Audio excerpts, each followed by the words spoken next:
guys, welcome back to my YouTube channel. So, ito po ulit si Alpas Motovlog. Yan. Ayan. So, ayun guys, ngayon is mag-review tayo sa ating 1-year-old na Easy Ride 150 Fi. So, bago tayo mag-review, montage muna tayo. Pasok! Wait a minute, get it how you live it. 10 toes in when we standing on business. I'm a big stepper, underground methods. Top-notch hoes, get the most, not the little. Straight terror, under your eyebrows. Pushing culture, baby. So, yun guys. So, yung ating i-review pala ngayon sa ating Easy Ride 150 Fi na 1 year na natin gamit. So, una sa lahat, para sa first topic natin is yung tinatawag nating commonly issues ng motor natin. So, yan. So, yan yung motor ko ngayon. 1 year na siya. Halos, ganun pa rin naman yung kulay. Hindi pa rin naman nagbabago. Yan, may mga acid rain lang siya. Yan. So, yan siya. So, commonly asked na issues na kadalasang lumalabas sa Easy Ride 150 Fi ay yung tinatawag nating pinakauna straight from out the casa, which is yung taga sa headlock. So, ikot natin yung camera para makita niyo ako. So, yun, yung commonly issues niya is yung tumatagas yung headblock niya. So, yung headblock niya is dito located sa ilalim. Para sa mga nagtatanong. Puntahan na natin. Okay. So, yung yan, sa ilalim na yan. Hindi makita eh, puro dumi. Yan. Yung ilalim na yan na may mga tornilyo yan. So, doon nanggagaling yung tagas ng headblock natin. So, upon concern sa mekaniko ng Motorstar, so, sa briefing niya noon, nung pinagawa ko siya, ang sabi ng mekaniko is yung gasket from the stock is parang natunaw or hindi ayos yung pagkakakabit. Kaya nagkaroon siya ng tagas doon. Yun yung pinakauna. Aside doon sa tagas na yun, ano pa ba akong mga na-encounter na issues? Yun na kasi yung pinaka-primary na pinaka-concern ko kasi syempre about sa makina na yun eh. So, secondary natin yun, after malagyan ng gasket, nagkaroon siya ng moist. So, nagkaroon siya ng moist kasi, tawag dito, nagka-moist siya dahil sa gasket. So, after malagyan ng gasket, may naman tira pa rin mga parang pawis-pawis ng langis. Kita ba tayo? Ayan. So, yan, yun yung mga pawis ng langis. So, after nun, pinare-gasket ko ulit, hanggang ngayon. So, 17,000 na odometer na ako. Yan, pakita ko sa inyo kung ilang odo na ako. Para maano nyo na 1 year na yung ating motor. Yan. Kung makikita nyo guys. Kita ba?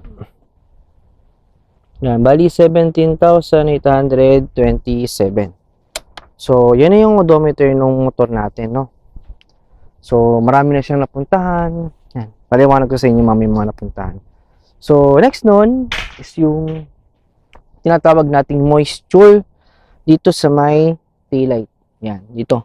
Minsan may moisture yan dito. Pero, depende na lang. Sa akin, siyempre, inad ko na lang kasi baka sabihin ng isa is issue. Pero sa primary, ano lang siya, parang basic issue lang naman.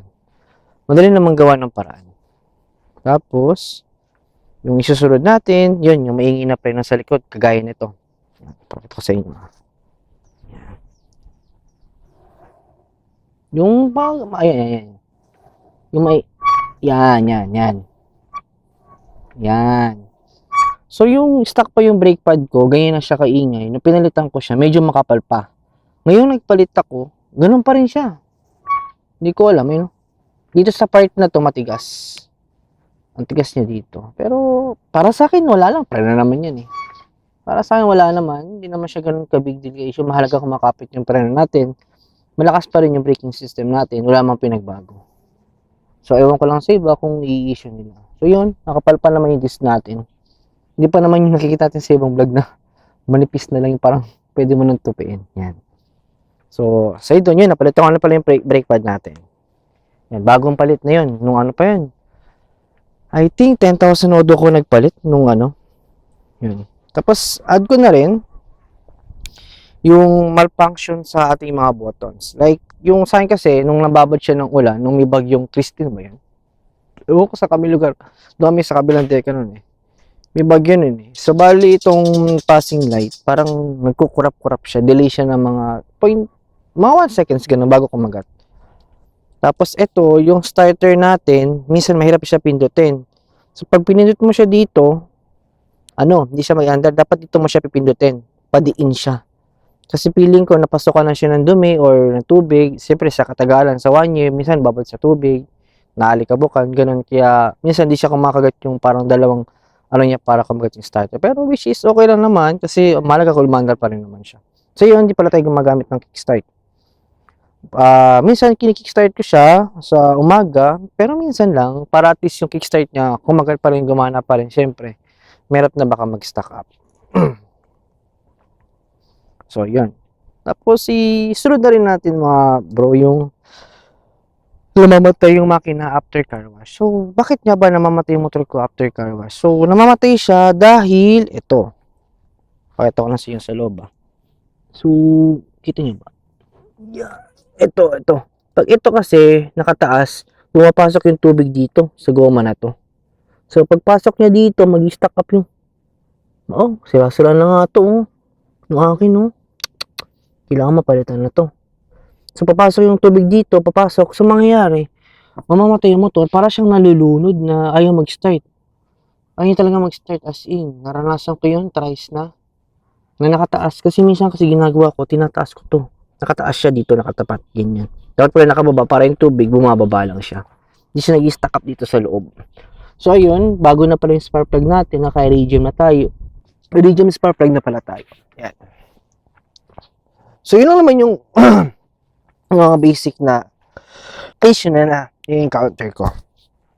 Aside doon, ayan, yung bags natin, ang stock pa rin, harap. At likod, yan pa rin, sa awa ng Diyos, kahit sobrang bigat ng dala ko, wala siyang crack.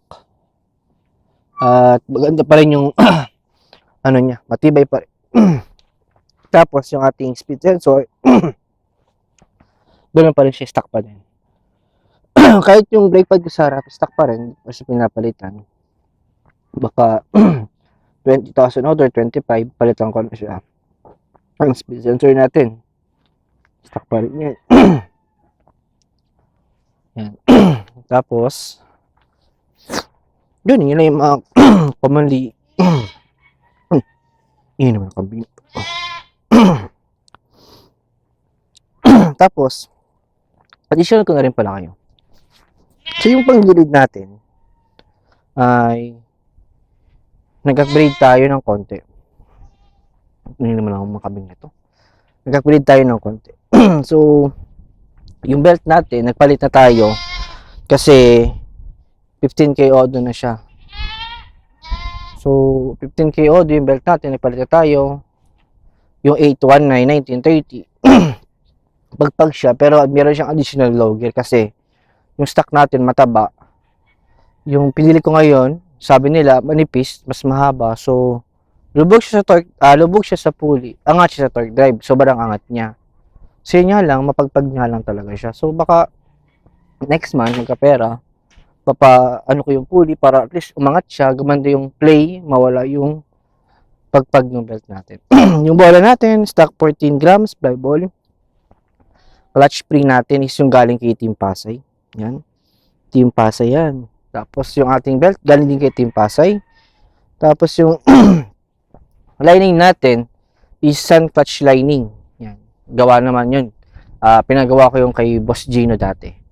Yan. Sun clutch lining assembly yun. Buo siya. Tapos, napinulat ko na ng clutch spring. Tapos yung center spring natin, before MHR yung pang tuning lang. Ngayon, bumila ko ng Win Racing na pang click 1000 RPM. Which is okay naman. So, upon dun sa setup ko ngayon na CBT, 14 grams, 819, 1930 na belt, 1000 RPM na click center spring, Team Pasay yellow clutch spring, which is yung 800 RPM, sang clutch lining, rig groove bell. So, yung konsumo nung gas ko doon is pumapalo siya minsan around 35, 36. Kung hindi naman, 37, 38. Yun na. Yun na yung pinakamataas na pinaka ng rating ng gas consumption ko sa tuwing nagpapakarga ako. Tapos, dati kasi 15 grams ako, tapos same setup. Ang gas consumption ko, 39 to 40. Minsan 40 to 41 pa. City driving lang yun. Medyo minsan mabigat pa yung dala ko. Tapos ganun yung gas consumption niya. Which is, may factor talaga pag yung mabigat o yung magaan yung bola natin. Tapos syempre, sa driving habit na rin, pag mahilig ka mag-racing, singit-singit, di ba? Tapos ayun, yung ating oil filter pala, last palit ko sa kanya is 10,000 odometer. So ngayon, 17,000, hindi pa ako nagpapalit. Lumipas na yung 4 na change oil, hindi pa ako napagpalit. Bala ko siyang palitan ngayong darating na 20,000 odometer. So, gagawin ko sa kanya, babaguhin natin yung routine. Kasi matagal naman yung motor natin. Gagawin natin siyang every 10,000 odometer, magpapalit na tayo. Tapos yung ating air filter pala, yung 10,200 odometer, napalitan ko na siya. So, bago na yung ating air filter. Yan, kikita ko sa ibang manual kasi, 10,000. Pero every change oil ko naman ito, nililinis ko naman siya, pinapagpagan ko, yan, nililinis ko yung loob ng air filter assembly natin para at least kahit pa paano. Kasi di pa tayo nakapag throttle body cleaning. Yan. Tapos doon, yun, nakapagpalit na rin pala tayo ng ating fuel filter. Yan, yun yung kulay ng fuel filter natin. Yan, nasa picture na yan. Sobrang itim. Tapos, yung pinalit na bago, yan, yung comparison ng bago tsaka ng luma. Diba? Sobrang itim. Kaya kayo, kung magpapagas kayo, wag sa mura. Doon kayo sa mahal para maganda. Tapos yun, side doon. Nakita nyo naman dun sa ating montage. Yung looks ng motor. As in, maganda siya sa maganda. Basta napagkakamalan siya minsan. Pag parking ako, uy, motor mo boss? NMAX? P6? ADB? Hindi boss, Motorstar lang yan. So, iniwan natin itong nag-iisang emblem na to. Yan. Kasi pag tinanggal ko, hindi na siya Motorstar eh. Siyempre, iwanan pa rin natin. Kahit pa paano, proud user pa rin tayo ng Motorstar. Kahit wala na yung sticker dito. Tapos yung Easy Ride 150 Fi dito. Kasi, dati, tinanggal ko yung Easy Ride 150 Fi dito. Tapos yung Easy Ride na iwan. Kasi yung Easy Ride, katagalan natanggal. Tinanggal ko na siya lahat. Yun sa looks. Wala akong masabi. Tapos yun, in the meantime, sa power sa power output niya based sa mga nakikita ko sa review tsaka sa online sa YouTube, TikTok, which is yung horsepower niya is 7.5 horsepower. So baka soon tayo mag-upgrade. Yan.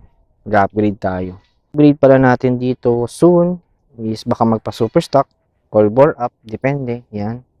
Depende pa yun. Tapos yun baka ngayong month or next month makapag-budget tayo ng calcal pulley, calcal pulley, degree ng drive pace para at least mas bumilis naman yung motor natin. Yung magawa natin, no? Yan. So, yun pala guys, no? Naban pala yung isang TikTok ko. So sad. Naban siya kasi nagpo-post ako ng mga top speed. Ay, may bago pala tayong top speed, no? So, nung nag 1 year siya, tinaray ko siyang i-top speed. Same daanan, kasi before, nag 190. Ayan yung video niya. Yan, 119 siya dyan. Ewan ko lang kung ilan niya sa GPS. Possible sa GPS niyan, mga negative 10, ganyan. Negative 10 siya. Or negative 15. Kasi, business na nakikita ko sa online, hindi raw accurate yung speed sensor niya, speedometer niya sa real-time GPS ni Google yan. So, yun, hindi ko sure kung ilan yun. Basta alam ko, 119 ako sa speedometer ko. So, yun. Soon, bore. Kasi, minsan, syempre, kulang pa rin yung lakas. Kukulangan tayo sa power. So, ito pala sa inyo yung arangkada niya. So, umarangkada pala to ng 3K to 3.5K RPM.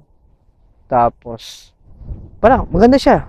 Konting ano mo lang, maramdaman mo na agad yung pagat. Try natin. Subukan natin siya. Tapos yun, syempre, one click pa rin yan kahit 1 year na. Yan. Diba? Konti pa lang yun.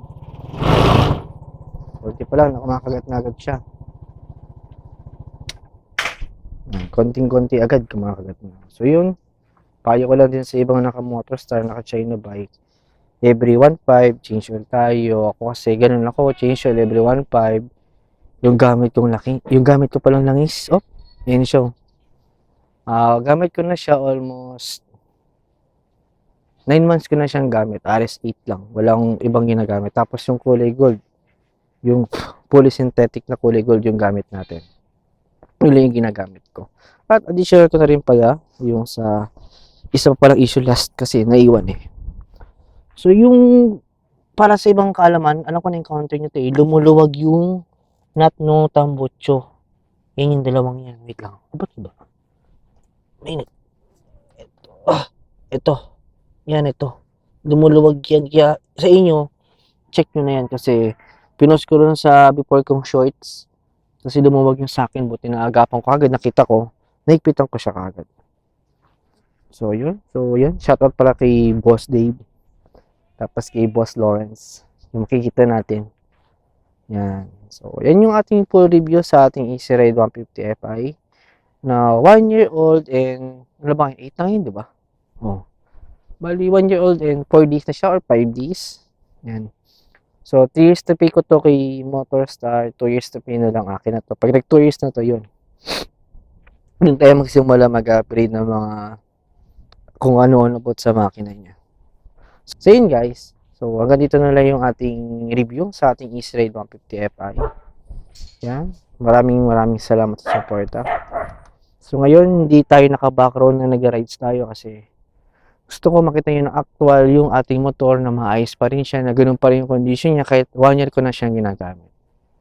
So, yun. Maraming salamat sa suporta. Bye-bye!